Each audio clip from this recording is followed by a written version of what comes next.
There was a night in human history that changed everything, and you never knew what really happened. A fight that lasted until dawn. A man. A mysterious being. A secret kept for millennia that scholars, the biblical texts, chose to remain silent.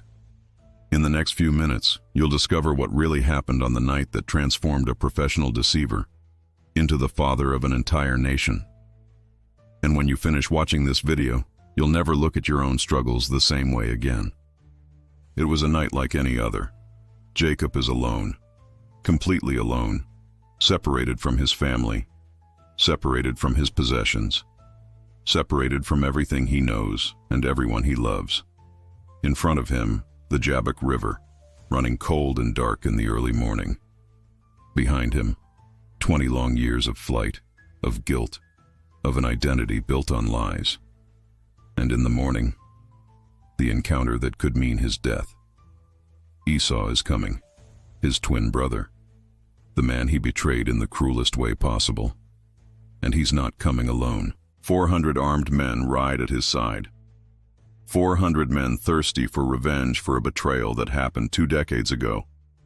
But something will happen tonight that not even the world's most renowned theologians can fully explain. Something so extraordinary, so transformative, so impossible to comprehend, that even today scholars from Harvard, Oxford, and Jerusalem debate it in closed rooms. Who really was this man who appeared out of nowhere and wrestled with Jacob until dawn? Was it an angel? Was it God himself? Was it a supernatural manifestation? Or was it something much deeper? Something that reveals the greatest secret about how the darkest, most desperate, most impossible moments of your life can become your greatest victory. Look, if you've made it this far, it's because something inside you recognizes that this isn't just another biblical story told from the pulpit on Sunday. This is about your own journey of transformation. It's about the struggle you're waging right now, in this moment, as you listen to me. And if you want to be part of a community that isn't afraid to face these profound, transformative truths that change lives forever, then hit that like button now and subscribe to the channel. Because I'll be completely straightforward with you. I only share this kind of revelation with people who are truly ready to be transformed. When you subscribe here, you're not just following another YouTube channel. You're connecting with a family of people who, like Jacob on that dark night on the banks of the Jabbok, refuse to stay the same. People who understand that the greatest transformations happen not when everything is going well, but when you're completely broken and still refuse to give up. So subscribe. Hit the bell, because in the next few minutes you'll discover truths that will shake absolutely everything you thought you knew about struggle, about identity, about purpose, about what it means to truly succeed in life. Truths I only share with those who are truly committed to their own transformation, because from now on, there's no turning back. You'll discover what really happened that night, and when you do, you will understand why your own Jabbok night could be the beginning of the greatest victory of your life. Get ready. The truth that changed a deceiver into the father of Israel is about to change you too. Jacob was no hero. He was a professional manipulator, and I'll prove it to you right now. From the moment he was born, he demonstrated his deceitful nature. When Rebekah gave birth to the twins, Esau came first, but Jacob followed close behind, firmly grasping his brother's heel, as if he were already trying to outwit his brother before he even took his first breath. The name Jacob literally means he who grasps the heel, or supplanter. God had made it clear from birth. This man would supplant his brother, but what happened years later went beyond any prophecy. It was a calculated, cold, cruel betrayal. Esau comes home starving after a full day of hunting. He is exhausted, desperate for food, and Jacob, who was cooking lentil stew, sees the perfect opportunity for his coup. "Sell me your birthright first," he says to his starving brother. Esau, in desperation, accepts. For a bowl of lentils, he sells his birthright. But that was only the beginning. The real betrayal, the one that truly sealed Jacob's fate as a fugitive, happened years later. Isaac was old, nearly blind, and about to die. It was time to give the final blessing to his firstborn son. the blessing that would determine who would be Abraham's heir, who would carry God's promises, who would become the father of a great nation. Rebekah, his mother, overhears the conversation between Isaac and Esau. Isaac asks Esau to hunt an animal and prepare a special meal before receiving the blessing. It was Rebekah's last chance to execute the plan she had devised for years. She calls Jacob and says, "Go get 2 young goats from the flock. I will prepare the food exactly as your father likes. You will take it to him and receive the blessing in Esau's place." Jacob hesitates for a moment, not out of conscience, but out of fear of discovery.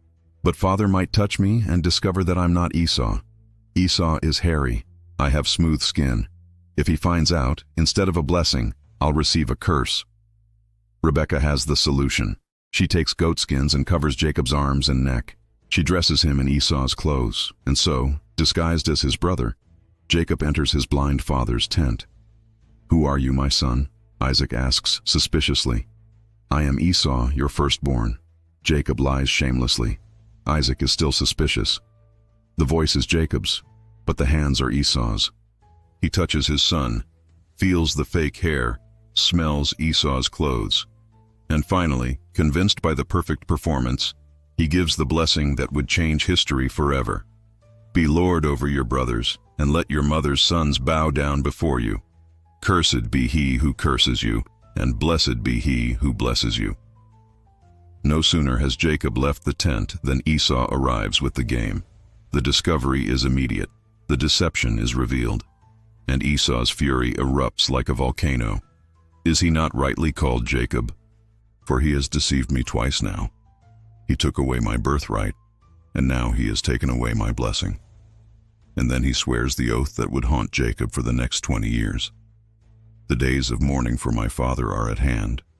Afterward I will kill Jacob my brother." That night, Jacob officially becomes a dead man.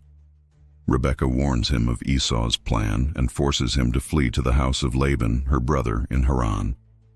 "Stay there a few days until your brother's anger subsides," she says.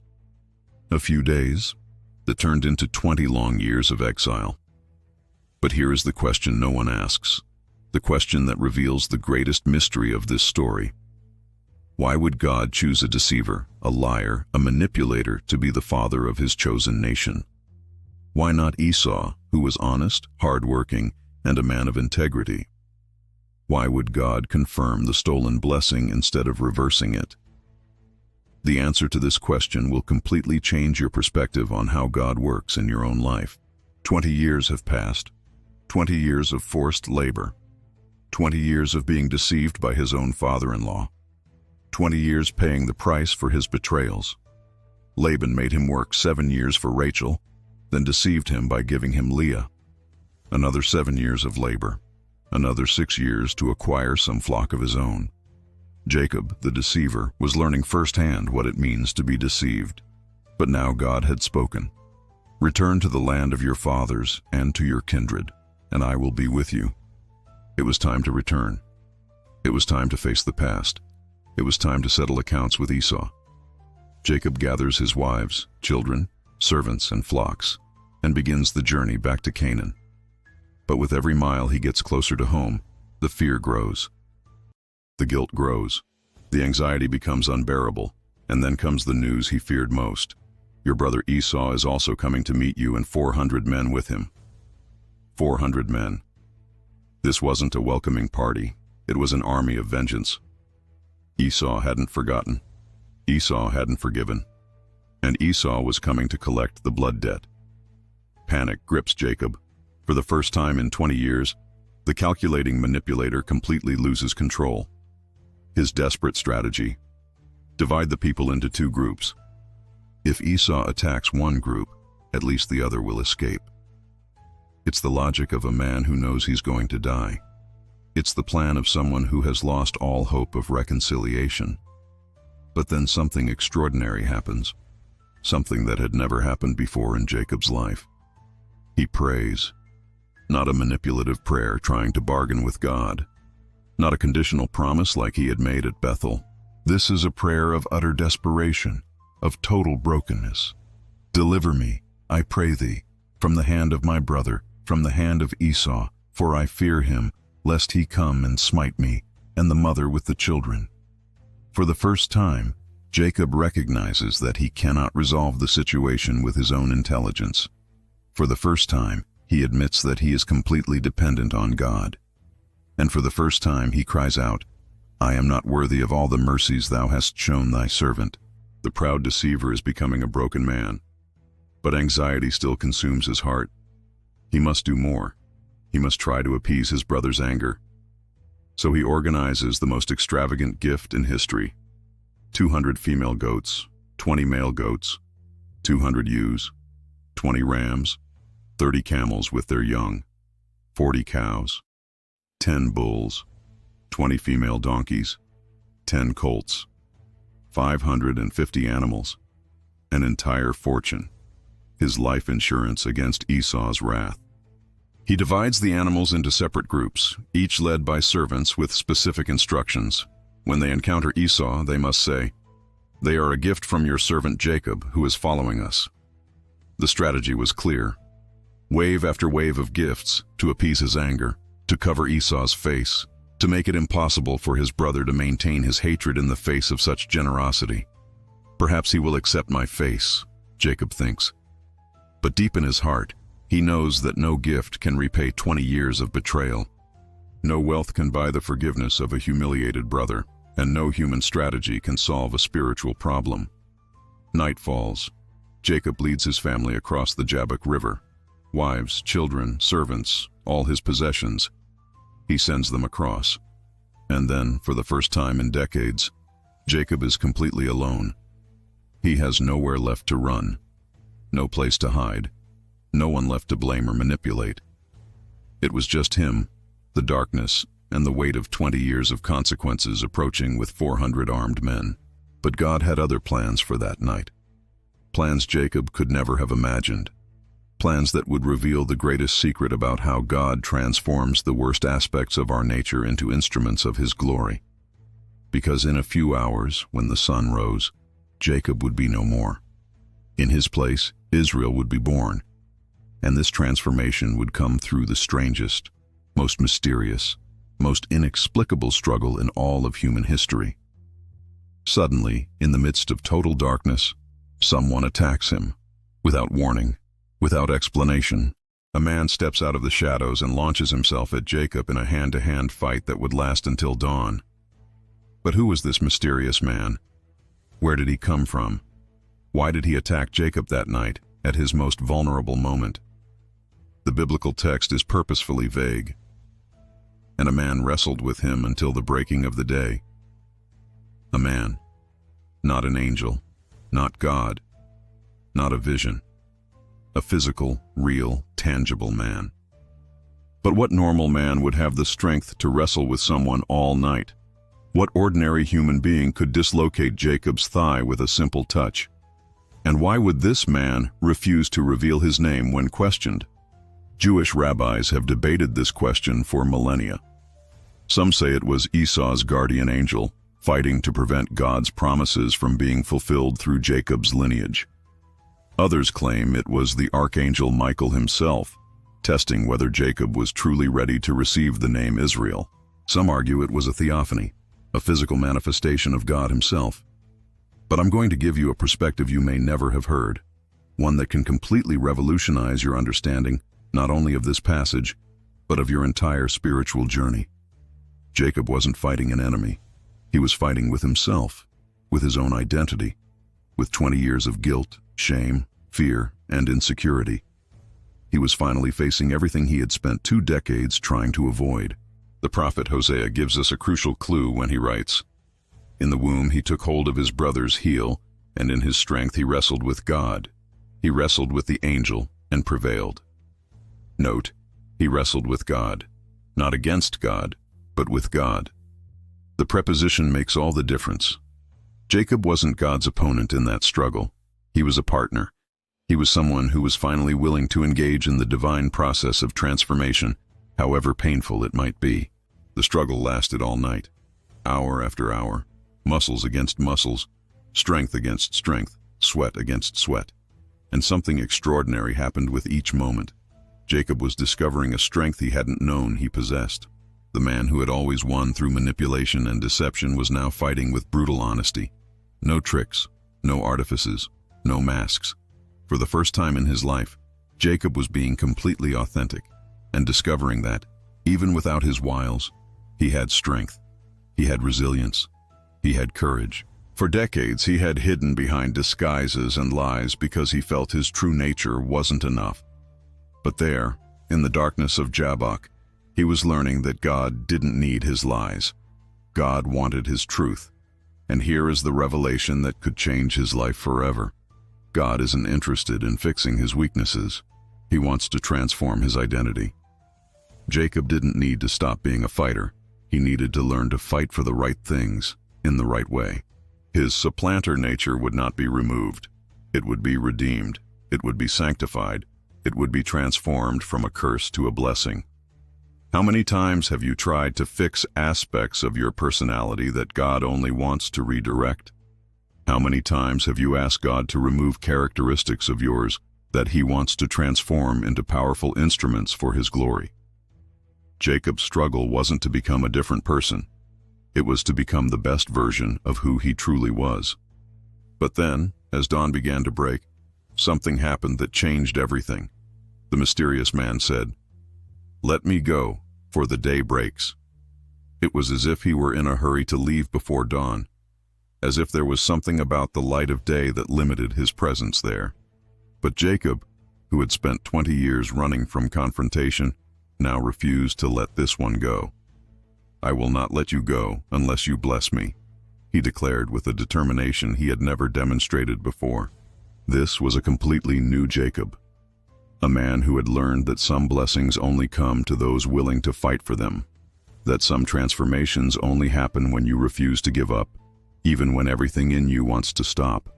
When God touched just one spot on Jacob's thigh, everything changed forever. One touch, a simple supernatural touch, and Jacob's physical structure was permanently altered. It wasn't just an injury, it was a mark. A physical reminder that he had wrestled with God and prevailed. But why did God need to break something in Jacob to bless him? Because some of us only learn to depend completely on God when our own strength becomes insufficient. Jacob had spent his entire life relying on his own abilities, his own intelligence, his own strength. But now he would forever bear a mark that would remind him, your greatest victory came not when you were strongest, but when you were broken and still refused to give up. The dislocated thigh wasn't punishment, it was consecration. It was God saying, from now on, you will walk differently, you will think differently, you will act differently, because you are no longer the man who entered this struggle. You are a new creation. And then came the question that would change everything. What is your name? It seemed simple, but it was profoundly transformative, because for the first time in decades, Jacob would have to answer with complete honesty. No lies, no disguises, no pretending to be someone else. Jacob, he replied, and in that answer, he was admitting everything. I am the deceiver. I am the manipulator. I am the one who outwitted his brother. I am the one who lied to his father. I am the one who ran away for 20 years. I am Jacob. It was a complete confession, a total acknowledgement of his true identity. But then came the answer that would echo through the centuries. Your name will no longer be called Jacob, but Israel, for as a prince you have struggled with God and with men and have prevailed. A new name, a new identity, a new nature, Israel, he who wrestles with God. But note, it's not he who wrestles against God, but he who wrestles with God. The difference is revolutionary. Jacob had learned that his struggles were not against God, but in partnership with God for his own transformation. That his fighting nature, when aligned with God's purposes, would become his greatest strength. Jacob's limp became a symbol of victory, not defeat. From that day on, every time he took a step, he would be reminded that his greatest blessings came not when he was in control, but when he was broken and still refused to let go of God. That his most profound transformations happened not in the light of day, when all was clear, but in the darkness of dawn, when he could only trust. And here is the truth that can revolutionize your life. God doesn't want to remove your struggles. He wants to transform their purpose. Your most challenging characteristics, when surrendered to God, can become your greatest instruments of blessing. Your strong temperament can become holy determination. Your tendency to question can become a search for truth. Your emotional nature can become profound compassion. The blessing Jacob received that morning wasn't just a new name. It was a revelation of who he was always destined to be. The deceiver became the father of a nation. The fugitive became a prince with God. The man who lived lies became the bearer of divine promises. But now came the final test. Jacob had to step out of the supernatural experience and face natural reality. He had to find Esau. 400 men were still coming toward him. Reconciliation still needed to happen. But something had fundamentally changed. Israel was no longer Jacob. And when you are transformed by God, it affects not only you, but everyone around you. The next day, the impossible happened. Esau, who had come to kill, ran to embrace. The man who had ridden for 20 years with hatred in his heart dissolved into tears the moment he saw his brother's face. 20 years of fury vanished in seconds. How was this possible? Because when you stop running from who you are and embrace who God wants you to become, it creates a supernatural atmosphere around you. Israel didn't need to convince Esau to forgive him. His transformation spoke louder than any words. His new identity created space for the miracle of reconciliation to happen. "I have seen your face as if I had seen the face of God," Jacob said to Esau. It wasn't just poetry, it was profound theology. Jacob had learned that when you truly encounter God, you can see his face even in those you once considered enemies. Israel's transformation had also transformed his perception of Esau. The gifts Jacob had prepared out of fear now became expressions of love. The survival strategy became genuine generosity. What was once manipulation was now authentic reconciliation. Same actions, completely different motivations. Because when your identity changes, everything changes. So, what no one ever told you about that night? That it wasn't about Jacob. It was about you.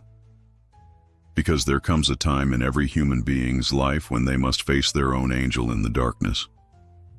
When you need to stop running from who you truly are. When you need to cling to God's promise and cry out, "I will not let you go until you bless me." Maybe you're living your night of Jabbok right now. Maybe your struggles aren't meant to destroy you, but to transform you. Maybe what you consider your greatest weakness is exactly what God wants to use as your greatest strength. Maybe your brokenness isn't the end of the story, but the beginning of your true identity. The question isn't, "Why is this happening to me?" The question is, who will I become when the day dawns? Because when you understand what really happened that night on the banks of the Jabbok, you discover that your own dark nights can be the setting for the greatest transformations in your life. God isn't trying to fix you. He's trying to reveal who you truly are. He doesn't want to remove your unique characteristics. He wants to redeem them, sanctify them, use them for His glory. Your fighting nature, when aligned with divine purposes, can move mountains. Your sensitivity, when touched by the Holy Spirit, can bring healing to multitudes. Your determination, when directed by God, can break all limitations. You will never be the same after understanding this truth. Your struggles have purpose. Your battles have meaning. Your darkest moments can become your most powerful testimonies. Because the same God who transformed Jacob into Israel, who transformed a deceiver into the father of a nation, who turned a night of terror into a morning of victory, this same God is working in your life right now. If this video touched something deep within you, if you recognize that you are living your own Jabbok struggle, leave a comment below. Simply write, "I will not give up." Because when you declare this publicly, you are positioning yourself for transformation. You are saying to God, "I am ready to stop running away. I am ready to discover who I truly am in you." And share this video with someone who needs to hear this truth. Because somewhere out there is a person living their darkest night, thinking God has abandoned them, when in fact He is preparing the most beautiful transformation of their life. Be the instrument that God will use to bring hope to that person. Remember, you are not your failures. You are not your mistakes. You are not your past. You are who God says you are. And when He finishes His work in you, even your greatest enemies will run to embrace you. Your greatest weaknesses will become your most powerful strengths, and your story of brokenness will become your testimony of victory. The night may be long, but the morning always comes. And when it comes, you will no longer be the same person. You will be who you were always destined to be. So don't give up. Don't let go. Keep fighting. Keep believing. Keep holding on to God's promises, because your transformation is closer than you think.